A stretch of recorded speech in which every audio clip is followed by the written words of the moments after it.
সম্মানিত দিনী ভাই ও বোন, প্রত্যেক 5 ওয়াক্ত ফরজ নামাজের পরে একটি ছোট্ট তাসবিহ মাত্র 100 বার যদি পাঠ করিতে পারেন, আল্লাহ তাআলা আপনাকে এত ধন দৌলত টাকা পয়সা দান করিবেন, এক পর্যায়ে আপনি নিজেই বলবেন, হে আল্লাহ, আমার সম্পদের বোঝা অনেক ভারী হয়ে গিয়েছে, আমার সম্পদের বোঝাকে আপনি হালকা করে দিন। সুবহানাল্লাহ। ঠিক যেমনটা বলেছিলেন হযরত উসমান গনি রাদিয়াল্লাহু তাআলা আনহু, আল্লাহ তাআলা তাকে এত ধন দৌলত টাকা পয়সা দান করেছিলেন, যেই ধন দৌলত টাকা পয়সা আজ অবধি শেষ হয়নি, সম্ভবত কিয়ামত পর্যন্ত শেষ হবে না। সুবহানাল্লাহ। সম্মানিত দিনী ভাই ও বোন, আল্লাহ তাআলা হযরত উসমান গনি রাদিয়াল্লাহু তাআলা আনহুকে এত সম্পদ দান করেছিলেন, তিনি আল্লাহর নবী সাল্লাল্লাহু আলাইহি ওয়াসাল্লামের কাছে সম্পদ কমানোর জন্য দোয়া চাইতেন। আর আমরা অভাবের মধ্যে পড়ে থাকি, আমাদের অভাব যেন কোনোভাবেই কাটে না।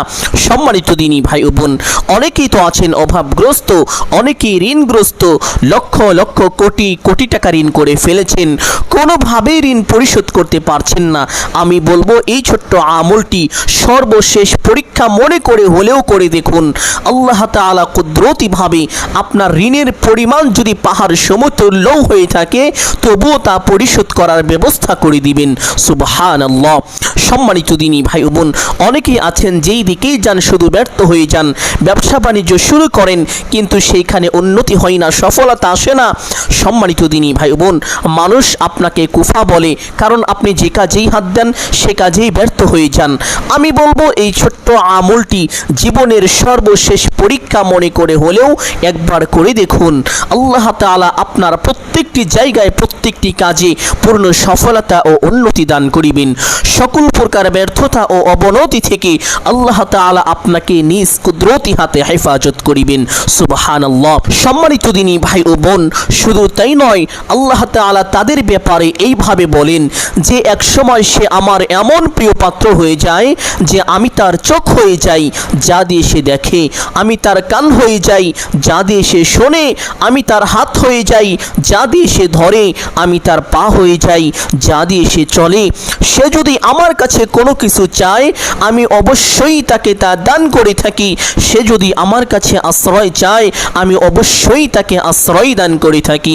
সুবহানাল্লাহ। সম্মানিত দিনী ভাই ও বোন আমার, অনেকে আছেন যাদের সন্তানাদি হয় না, অনেক ডাক্তার দেখিয়েছেন, অনেক কবিরাজ দেখিয়েছেন, বিভিন্ন রকমের চিকিৎসা নিয়েছেন, এমন কোনো চিকিৎসা নেই যেই চিকিৎসা আপনি নেননি। অনেক আমল করেছেন, অনেক দোয়াও করেছেন, কিন্তু কোনোভাবে আপনার সন্তান হচ্ছে না। আমি বলবো, এই ছোট্ট আমলটি জীবনের সর্বশেষ পরীক্ষা মনে করে হলেও একবার করে দেখুন। আল্লাহ তাআলা অবশ্যই আপনাকে নেককার সালিহিন সন্তান দান করিবেন, যেই সন্তান আপনার জন্য দুনিয়া ও আখিরাতে কল্যাণকর হবে। সুবহানাল্লাহ। সম্মানিত দিনী ভাই বোন, অনেকে চাকরি খুঁজছেন কিন্তু চাকরি পাচ্ছেন না, বিভিন্ন সমস্যার কারণে আপনার চাকরি হয় না। আমি বলবো, এই ছোট্ট আমলটি একবার করুন, আল্লাহ তাআলা কুদরতিভাবে আপনাকে ভালো চাকরির ব্যবস্থা করে দিবেন। অনেকে আছেন বিদেশ যেতে চান কিন্তু ভালো ভিসা পান না। আমি বলবো, এই ছোট্ট আমলটি একবার করুন, আল্লাহ তাআলা আপনাকে উন্নত মানের ভালো ভিসার ব্যবস্থা করে দিবেন, যেটা আপনার জন্য অত্যন্ত উপকারী হবে। সুবহানাল্লাহ। সম্মানিত দিনী ভাই বোন, এই আমলটি কখন করিবেন, কিভাবে করিবেন, প্রত্যেকটি বিষয় আপনাদেরকে সুস্পষ্টভাবে বলে দিব। সকলেই গভীর মনোযোগ দিয়ে শুনবেন ইনশাআল্লাহ। এই আমলটি করার জন্য প্রথমে ভালোভাবে ওযু করিবেন। ওযুর পূর্বে ছোট্ট দুইটি বিষয় অবশ্যই লক্ষ্য করিবেন। এক নম্বর বিষয় হলো ওযুর পূর্বে ওযুর নিয়ত করা। সম্মানিত দিনী ভাই ও বোন আমার, ওযুর পূর্বে নিয়ত না করিলে ওযু পরিপূর্ণ হয় না, ওযু সহি হয় না। কিন্তু অধিকাংশ মানুষই জানে না যে ওযুর পূর্বে ওযুর নিয়ত করিতে হয়। সম্মানিত দিনী ভাই বোন, অনেকেই জানেন না ওযুর নিয়ত কিভাবে করতে হয়। ওযুর নিয়ত এইভাবে করিবেন, আপনি আপনার মনে মনে সংকল্পনা করিবেন, ধারণা রাখিবেন যে আমি এখন আল্লাহ তাআলার সন্তুষ্টির জন্য ওযু করছি। এতটুকু মনে মনে ধারণা করলেই আপনার ওযুর নিয়ত হয়ে যাবে। অতঃপর বিসমিল্লাহির রহমানির রহিম পাঠ করে ওযু আরম্ভ করিবেন। ওযুর প্রত্যেকটি অঙ্গ প্রত্যঙ্গ খুব মনোযোগ সহকারে ধৌত করিবেন। ওযুর সময় দুনিয়াবি কথাবার্তা থেকে বিরত থাকবেন, কারণ ওযুর সময় দুনিয়াবি কথা বলা নিষেধ। সম্মানিত দিনী ভাই বোন, আমাদের সমাজের মানুষ ওযুর সময় গল্প গুজব করে থাকেন, এই বিষয়গুলো অবশ্যই এড়িয়ে চলবেন, কারণ এগুলো করলে অনেক সময় ওযু নষ্ট হয়ে যায়, ওযু বাতিল হয়ে যায়। নাউযুবিল্লাহ। সম্মানিত দিনী ভাই বোন, চাই হোক চুপচাপ ওযু শেষ করে আপনার ডান হাতের শাহাদাত আঙ্গুলটি আসমানের দিকে সোজা করে দিয়ে একটি ছোট্ট কালিমা যদি একবার পাঠ করেন, আল্লাহর নবী সাল্লাল্লাহু আলাইহি ওয়াসাল্লাম বলেছেন আল্লাহ তাআলা আপনার জন্য জান্নাতের 8টি দরজা খুলে দিবেন। আপনি জান্নাতের যেই দরজা দিয়ে ইচ্ছে সেই দরজা দিয়ে সসম্মানে বিনা হিসাবে জান্নাতে প্রবেশ করতে পারবেন। সুবহানাল্লাহ। সম্মানিত দিনী ভাই বোন, আল্লাহ তাআলা 8 শ্রেণীর মানুষের জন্য জান্নাতে 8টি গেট নির্মাণ করেছেন। এক এক স্তরের মানুষ, এক এক শ্রেণীর মানুষ এক এক গেট দিয়ে জান্নাতে প্রবেশ করবে। কিন্তু এমন একজন ব্যক্তি আছে যেই ব্যক্তি তার জন্য কোনো গেটই নির্ধারণ করা থাকবে না, আল্লাহ তাআলা তার জন্য 8টি গেটকেই খুলে দিবেন। সেই ব্যক্তি যেই গেট দিয়ে তার ইচ্ছে সেই গেট দিয়ে সসম্মানে বিনা হিসাবে জান্নাতে প্রবেশ করবে, তার জন্য কোনো হিসাবই হবে না। সুবহানাল্লাহ। সম্মানিত দিনী ভাই বোন, আপনি যদি চান আপনার জান্নাতে যাওয়ার পথ অতি সহজ হোক, অতি সুগম হোক, তাহলে অবশ্যই প্রত্যেক ওযুর পরে এই ছোট্ট কালিমাটি একবার এইভাবে পাঠ করিবেন, আশহাদু আল্লা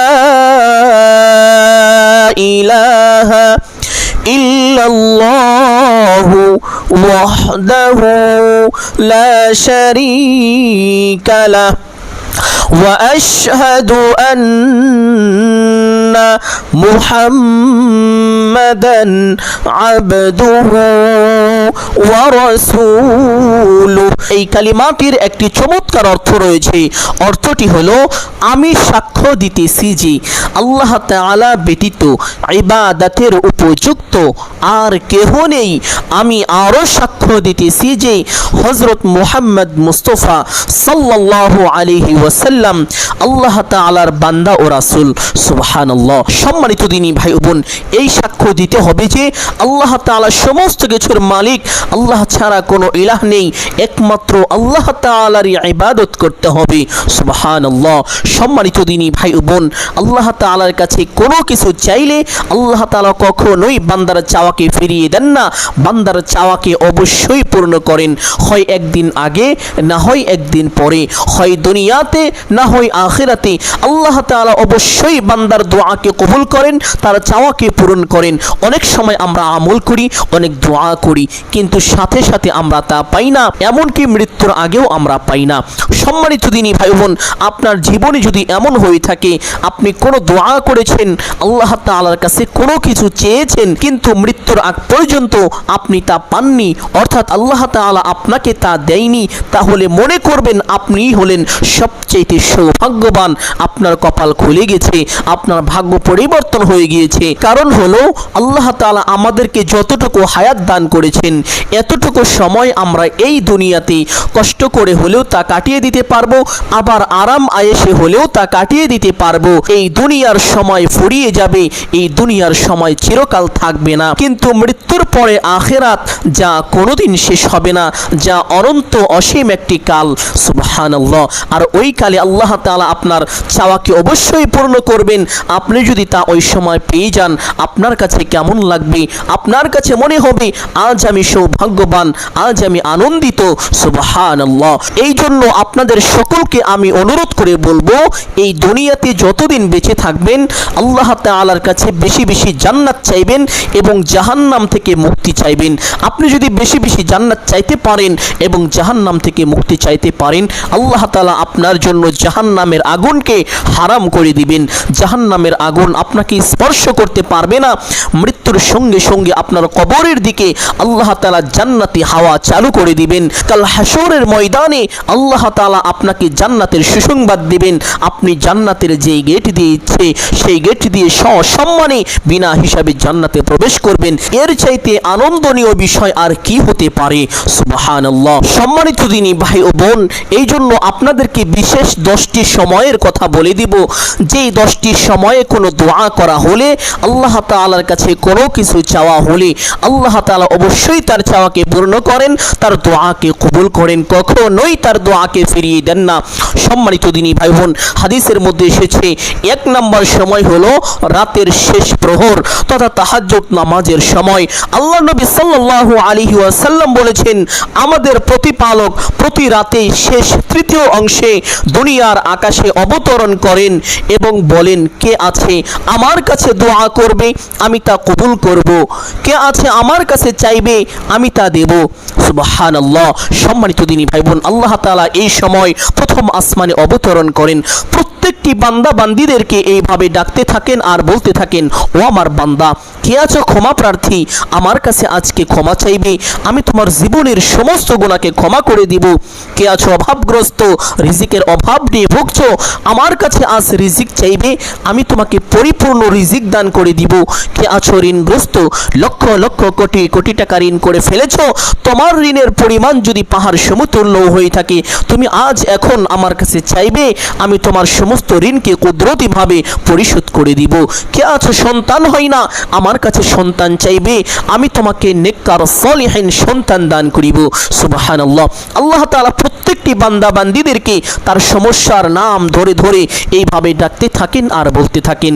এই সময় যদি কোনো কিছু চাইতে পারেন, আল্লাহ তাআলা অবশ্যই আপনার চাওয়াকে পূর্ণ করবেন, আপনার দোয়াকে কবুল আর মঞ্জুর করে নেবেন। সুবহানাল্লাহ। সম্মানিত দিনী ভাই বোন, 2 নম্বর দোয়া কবুলের সময় হলো আজানের সময়। সুবহানাল্লাহ।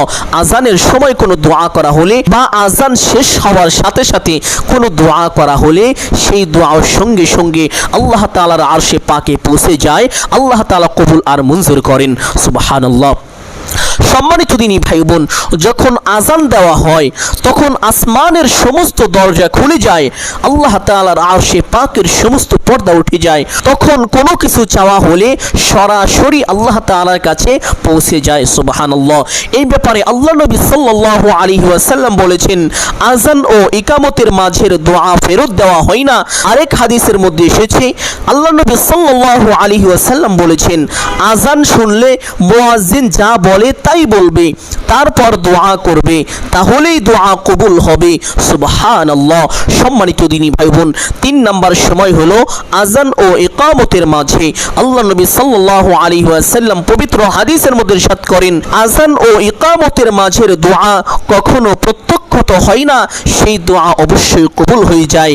একটু আগে আপনাদেরকে বলেছিলাম, আজানের সময় আসমানের সমস্ত দরজা খুলে যায়, আল্লাহ পাক রব্বুল আলামিনের আরশে আজিমের সমস্ত পর্দা উঠে যায়, তখন কোনো দোয়া করা হলে সেই দোয়া সাথে সাথে আল্লাহ তাআলার আরশে আজিমে পৌঁছে যায়। সুবহানাল্লাহ। সম্মানিত দিনী ভাই বোন, 4 নাম্বার হলো সিজদার মধ্যে দোয়া করা। পবিত্র হাদিসের মধ্যে আল্লাহ নবী সাল্লাল্লাহু আলাইহি ওয়াসাল্লাম বলেছেন, বান্দা তার রবের সবচাইতে নিকটবর্তী হয় যখন সে সিজদায় থাকে, তাই তখন বেশি বেশি দোয়া করো। সুবহানাল্লাহ। সম্মানিত দিনী ভাই বোন, কিভাবে দোয়া করবেন, সিজদায় কিভাবে দোয়া করতে হয় আমরা অনেকেই জানি না, অথচ সিজদায় কোনো দোয়া করা হলে সেই দোয়া কখনোই প্রত্যক্ষত হয় না, সেই দোয়া কখনোই ফেরত আসে না, আল্লাহ তাআলা তা অবশ্যই অবশ্যই কবুল করে থাকেন। সুবহানাল্লাহ। সম্মানিত দিনী ভাই বোন, অল্প সময়ের মধ্যে শিখে রাখুন সিজদার মধ্যে কিভাবে দোয়া করতে হয়। বিশেষ করে আপনাদেরকে একটি ছোট্ট দোয়ার কথা বলে দিব, সিজদার মধ্যে এই দোয়াটি পাঠ করার চেষ্টা করিবেন, তবে ফরজ নামাজের সিজদায় অতিরিক্ত দোয়া পাঠ করবেন না। ফরজ নামাজের সিজদার মধ্যে যেই তাসবিহ রয়েছে এই তাসবিহগুলো আদায় করিবেন সঠিক নিয়মে, কিন্তু অন্য দোয়া পাঠ করবেন না। তবে নফল বা তাহাজ্জুদ নামাজের ভিতরে অবশ্যই এই দোয়াটি পাঠ করিবেন, আল্লাহুম্মা রাব্বানা আতিনা ফিদ দুনিয়া হাসানাহ ওয়া ফিল আখিরাতি হাসানাহ ওয়া কিনা আযাবান নার। তাহাজ্জুদ নামাজের সিজদায় অথবা যে কোনো নফল নামাজের সিজদায় মাথা রেখে এই ছোট্ট দোয়াটি যদি পাঠ করিতে পারেন, জীবনে কোনোদিন আপনি কোনো কাজে ব্যর্থ হবেন না। আল্লাহ তাআলা আপনাকে প্রত্যেকটি প্রত্যেকটি জায়গায় প্রত্যেকটি কাজে পূর্ণ সফলতা ও উন্নতি দান করিবেন। যেদিকেই যাবেন, যেদিকেই তাকাবেন, শুধু সফলতা আর সফলতা দেখতে পাবেন। সুবহানাল্লাহ। সম্মানিত দিনী ভাই বোন, যারা ব্যবসা বাণিজ্য শুরু করেছেন, শুধু অবনতি হচ্ছে, দিন দিন ক্ষতির মধ্যে পড়ে যাচ্ছেন, তাদেরকে বলবো তাহাজ্জুদ নামাজের সেজদার মধ্যে এই ছোট্ট দোয়াটি একবার করে হলেও পাঠ করিবেন ইনশাআল্লাহ।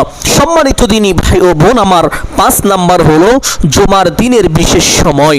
পবিত্র হাদিসের মধ্যে আল্লাহর নবী সাল্লাল্লাহু আলাইহি ওয়াসাল্লাম বলেছেন, জুমার দিনে 12টি সময় আছে, তার মধ্যে একটি সময় বান্দা আল্লাহর কাছে যা চায় আল্লাহ তা অবশ্যই কবুল করেন। তোমরা সেটিকে আসরের পর খুঁজে নাও। সুবহানাল্লাহ। সম্মানিত দিনী ভাই বোন, এই ব্যাপারে বড় বড় মুফাসসিরগণে কিরাম উল্লেখ করেছেন, এই সময়টি হলো শুক্রবার আসরের পরে এবং মাগরিবের আগ মুহূর্তে। সুবহানাল্লাহ। এই সময় কোনো কিছু চাওয়া হলে সাথে সাথে সেই দোয়া আল্লাহ তাআলার কাছে পৌঁছে যায়। সেই দোয়া কখনোই প্রত্যাখ্যাত হয় না, সেই দোয়া কখনোই ব্যর্থ হয় না। সুবহানাল্লাহ। সম্মানিত দিনী ভাই বোন, এই জন্য জুমার দিন আসর নামাজের পরে এবং মাগরিবের নামাজের কিছু সময় পূর্বে বেশি বেশি দোয়া করবেন, আল্লাহ তাআলার কাছে বেশি বেশি চাইবেন। যারা অভাবগ্রস্ত, যারা ঋণগ্রস্ত, তারা আল্লাহ তাআলার কাছে সাহায্য চাইবেন, আল্লাহ তাআলার কাছে রিজিক চাইবেন। আল্লাহ তাআলা অবশ্যই আপনাকে পরিপূর্ণ রিজিক দান করিবেন। পাহাড় সমতুল্য ঋণ থাকলেও তা পরিশোধ করে দিবেন। সুবহানাল্লাহ। সম্মানিত দিনী ভাই বোন, 6 নাম্বার সময় হলো রোজার সময়, বিশেষ করে ইফতারের সময়। পবিত্র হাদিসের মধ্যে আল্লাহ নবী সাল্লাল্লাহু আলাইহি ওয়াসাল্লাম বলেছেন, 3 জন ব্যক্তির দোয়া প্রত্যাখ্যাত হয় না, তাদের দোয়াকে আল্লাহ তাআলা খুব বেশি পছন্দ করেন, তাদের দোয়াকে কখনোই ফিরিয়ে দেন না।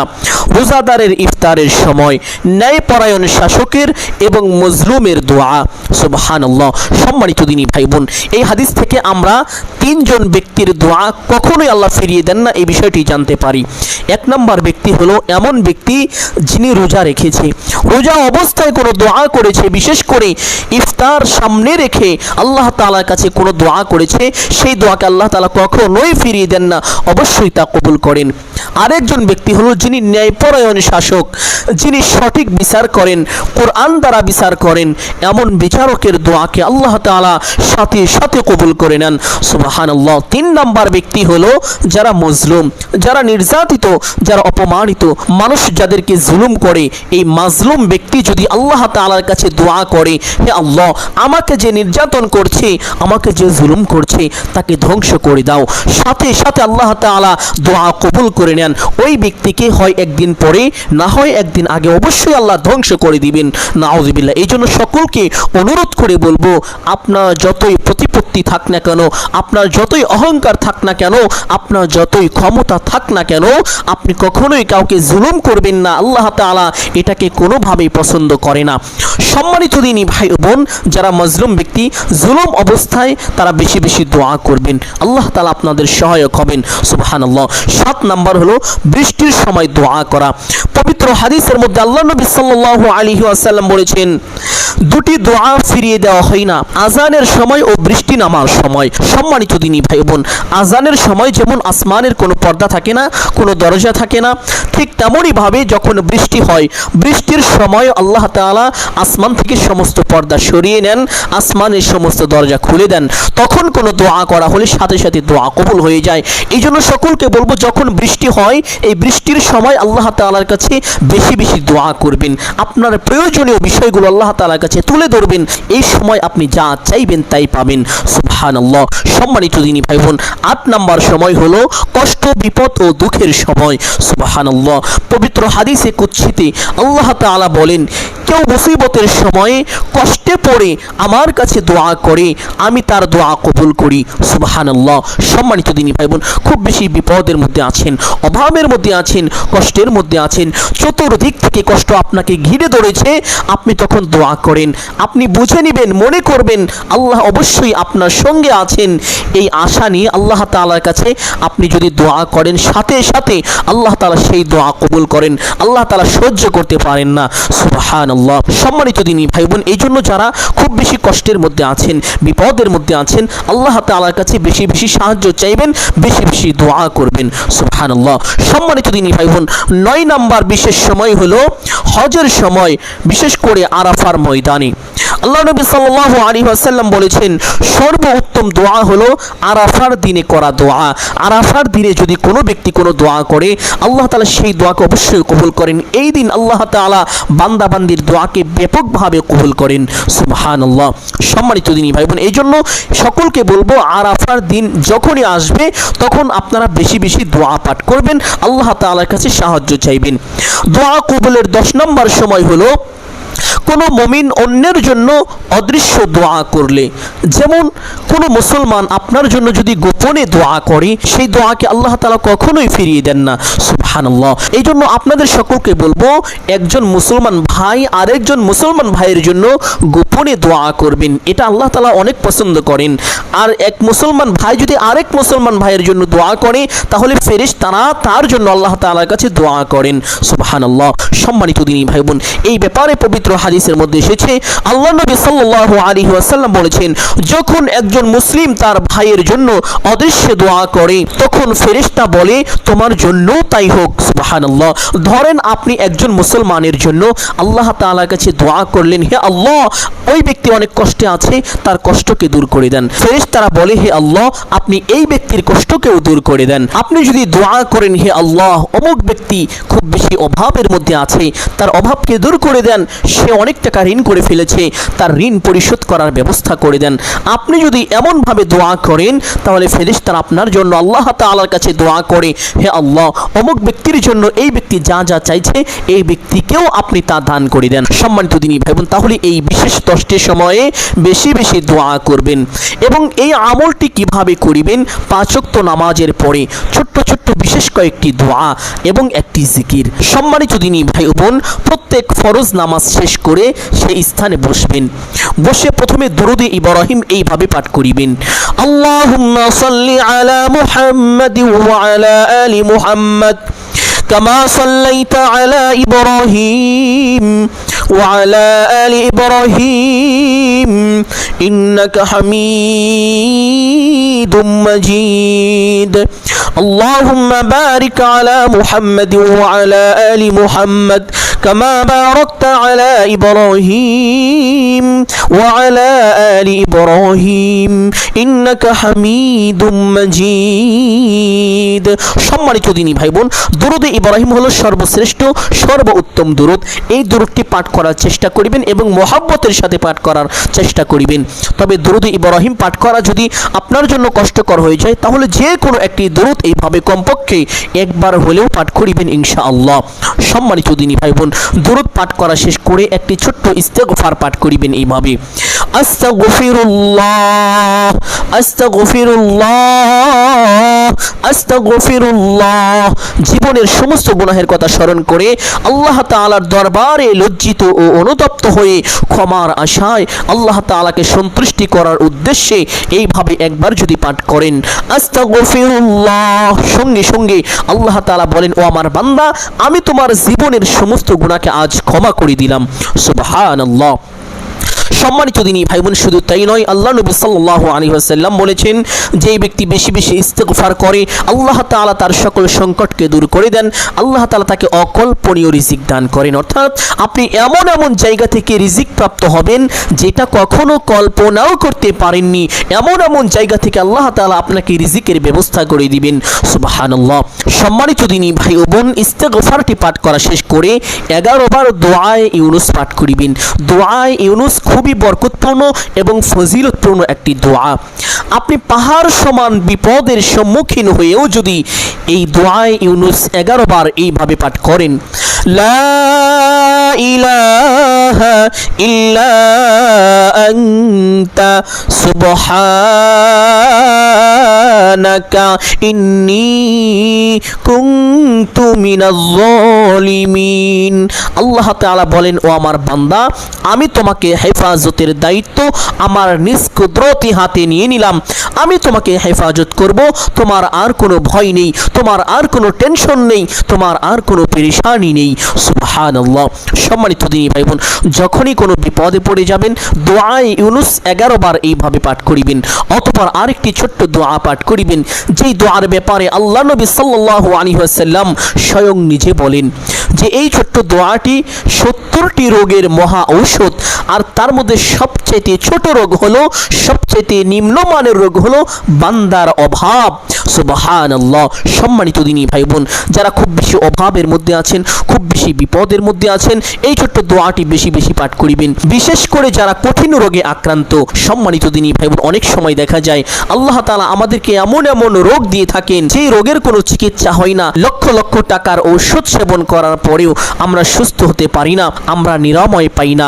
সম্মানিত দিনী ভাই বোন, এই কঠিন রোগের মোকাবেলায় এই ছোট্ট দোয়াটি যদি পাঠ করেন, লা হাওলা ওয়ালা কুওয়াতা ইল্লা বিল্লাহ, সঙ্গে সঙ্গে আল্লাহ তাআলা আপনার রোগকে ভালো করে দিবেন।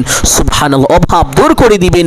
সম্মানিত দিনী ভাই বোন, শুধু তাই নয়, আল্লাহ নবী সাল্লাল্লাহু আলাইহি ওয়াসাল্লাম বলেন, ও আমার সাহাবীরা, তোমরা কি জান্নাতের খনিজ সম্পর্কে জানতে চাও? তোমরা কি জান্নাতের গুপ্ত ধন সম্পর্কে জানতে চাও? তাহলে পড়ো লা হাওলা ওয়ালা কুওয়াতা ইল্লা বিল্লাহ। এই ছোট্ট দোয়া কিন্তু এটা মহা বড় ঔষধ। এই ছোট্ট দোয়াটি হলো জান্নাতের খনিজ, জান্নাতের গুপ্ত ধন। বেশি বেশি পাঠ করিবেন। আল্লাহ তাআলা চতুর্দিক থেকে রিজিকের ব্যবস্থা করে দিবেন। সকল প্রকার অভাব, অনটন, দুঃখ, কষ্ট, পেরেশানি, দুশ্চিন্তা দূর করে দিবেন। সুবহানাল্লাহ। সম্মানিত দিনী ভাই বোন, ছোট্ট দোয়াটি এইভাবে 11 বার পাঠ করার পরে আরেকটি ছোট্ট দোয়া পাঠ করিবেন।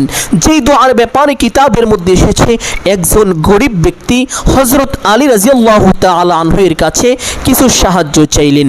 হযরত আলী রাদিয়াল্লাহু তাআলা আনহু ওই ব্যক্তিকে বললেন, আমি কি তোমাকে এমন কয়েকটি বাক্য শিখিয়ে দিব যেই বাক্যগুলো আল্লাহ নবী সাল্লাল্লাহু আলাইহি ওয়াসাল্লাম আমাকে শিখিয়েছিলেন। যেই বাক্যগুলো পাঠ করিলে, যেই বাক্যর আমল করিলে আল্লাহ তাআলা তোমার সমস্ত ঋণকে পরিশোধ করে দিবেন, তোমার সকল অভাব দূর করে দিবেন, যদিও তোমার ঋণের পরিমাণ পাহাড় সমানও হয়ে থাকে। সুবহানাল্লাহ। সম্মানিত দিনী ভাই বোন, এই ছোট্ট দোয়াটি হলো, আল্লাহুম্মা কফিনি বিহালালিকা আন হারামিকা ওয়া আগনিনি বিফাদলিকা আম্মান সিওয়াক। আমলের সময় ছোট্ট দোয়াটি এইভাবে 11 বার পাঠ করিবেন। অতঃপর একটি ছোট্ট তাসবিহের আমল করিবেন।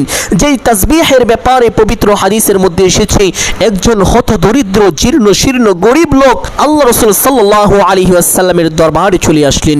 এসে আরজ করলেন, ইয়া রাসূলুল্লাহ সাল্লাল্লাহু আলাইহি ওয়াসাল্লাম, দুনিয়া আমার উপর পৃষ্ঠ প্রদর্শন করেছে, আমি চরমভাবে অভাবগ্রস্ত, দুনিয়া আমার থেকে মুখ ফিরিয়ে নিয়েছে, দুনিয়া আমাকে ধরা দেয় না। আল্লাহ নবী সাল্লাল্লাহু আলাইহি ওয়াসাল্লাম বললেন, ও আমার সাহাবী, সেই তাসবিহ কি তুমি পারো না? যেই তাসবিহ ফেরেশতা ও মাখলুকের, যার বরকতে সমস্ত মাখলুক আল্লাহ তাআলার কাছ থেকে রিজিক পেয়ে থাকে। অতঃপর ওই ব্যক্তিকে আল্লাহ নবী সাল্লাল্লাহু আলাইহি ওয়াসাল্লাম এই তাসবিহটা শিক্ষা দিলেন। সুবহানাল্লাহি ওয়া বিহামদিহি সুবহানাল্লাহিল আলিয়্যিল আযীম ওয়া বিহামদিহি আস্তাগফিরুল্লাহ। আল্লাহ নবী সাল্লাল্লাহু আলাইহি ওয়াসাল্লাম ওই সাহাবীকে বললেন, ও আমার সাহাবী, সুবহে সাদিক উদিত হওয়ার সময় তুমি যদি এই ছোট্ট দোয়াটি বা এই ছোট্ট তাসবিহটি 100 বার পাঠ করিতে পারো, আল্লাহ তাআলা তোমাকে দুনিয়া এমন ভাবে দান করিবেন, দুনিয়া অপমানিত হয়ে তোমাকে ধরা দিবে। সুবহানাল্লাহ। ঠিক ওই সাহাবী রাদিয়াল্লাহু তাআলা আনহু বাড়িতে গিয়ে এই আমলটি করতে লাগলেন। অল্প কয়েকদিন আমলটি করার পরেই সাহাবী রাদিয়াল্লাহু তাআলা আনহু অবাক হয়ে গেলেন, আশ্চর্য হয়ে গেলেন। দুনিয়া এমন ভাবে আসছে, তিনি এত ধন দৌলতের মালিক হয়ে গেলেন, এক পর্যায়ে দুনিয়া রাখার জায়গা পর্যন্ত ছিল না। অতঃপর তিনি আল্লাহ নবী সাল্লাল্লাহু আলাইহি ওয়াসাল্লামের নিকটে চলে আসলেন, আরজ করলেন, ইয়া রাসূলুল্লাহ সাল্লাল্লাহু আলাইহি ওয়াসাল্লাম, এত ধন সম্পদের মালিক আমি এই অল্প কয়েকদিনের ভিতরে হয়েছি। আল্লাহ তাআলা এত ধন দৌলত আমাকে দান করেছেন যে এই ধন দৌলত রাখার মতো জায়গা পর্যন্ত আর আমার কাছে নাই, আমার উপরে যাকাত পর্যন্ত ফরজ হয়ে গিয়েছে। সুবহানাল্লাহ। সম্মানিত দিনী ভাই বোন, আল্লাহ নবী সাল্লাল্লাহু আলাইহি ওয়াসাল্লাম বললেন, ও আমার সাহাবী, আল্লাহ তোমাকে কেনই বা দিবে না? এই ছোট্ট তাসবিহের বরকতে তো আল্লাহ তাআলা সমস্ত মাখলুককে রিজিক দান করেন। সুবহানাল্লাহ। এই জন্য আপনাদেরকেও বলবো, 5 ওয়াক্ত ফরজ নামাজের পরে 100 বার করে পাঠ করিবেন, সুবহানাল্লাহি وبحمده سبحان الله العلي العظيم وبحمده আস্তাগফিরুল্লাহ। সুবহে সাদিক উদিত হওয়ার সময় অবশ্যই 100 বার করে পাঠ করিবেন ইনশাআল্লাহ। সম্মানিত দিনী ভাই বোন, অতঃপর দুরুদ ইব্রাহিম পাঠ করার চেষ্টা করিবেন। যদি না পারেন যে কোনো একটি দুরুদ পাঠ করে আল্লাহ তাআলার কাছে দোয়া মুনাজাত করিবেন এইভাবে: আলহামদুলিল্লাহি রাব্বিল আলামিন ওয়াসসালাতু ওয়াসসালামু আলা সাইয়্যিদিল আম্বিয়া ওয়াল মুরসালিন। অতঃপর আপনার যাহা কিছু প্রয়োজন সমস্ত কিছু আল্লাহ তাআলার কাছে চাইবেন। চাওয়া শেষ করে একবার বলবেন, হে আল্লাহ, আপনার হাবিবের উসিলা করে আমার দোয়া মুনাজাত কবুল আর মঞ্জুর করে নিন। অতঃপর 3 বার বলবেন, আমিন আমিন আমিন বিরহমাতিকা ইয়া আরহামার রাহিমিন। এইভাবে যদি আমলটি করতে পারেন সুনিশ্চিত আপনার দোয়া কবুল হবেই হবে, আপনার চাওয়া পূর্ণ হবেই হবে ইনশাআল্লাহ। সম্মানিত দিনী ভাই বোন, আমি আশা করছি আজকের এই আমলটি আপনাদের জন্য অত্যন্ত গুরুত্বপূর্ণ এবং উপকারী ছিল। অতএব সকলকে বলবো সদকায়ে জারিয়ার উদ্দেশ্যে কমপক্ষে একটি হলেও শেয়ার করে দিবেন। যদি আলোচনাটি ভালো লাগে একটি লাইক করবেন, কমেন্টে আমিন বলে দোয়ায় শরীক থাকবেন। যারা এই চ্যানেলে নতুন দর্শক রয়েছেন চেষ্টা করিবেন চ্যানেলটি সাবস্ক্রাইব করে রাখার জন্য। সকলের জন্য অন্তর থেকে দোয়া করি আল্লাহ তাআলা সকলকে ভালো রাখুন, সুস্থ রাখুন, জানিয়ে মালিক আমায় রুজিতে প্রচুর পরিমাণ বরকত দান করুন। সকলেই বলি আমিন সুম্মা আমিন। আসসালামু আলাইকুম ওয়া রাহমাতুল্লাহি ওয়া বারাকাতুহু।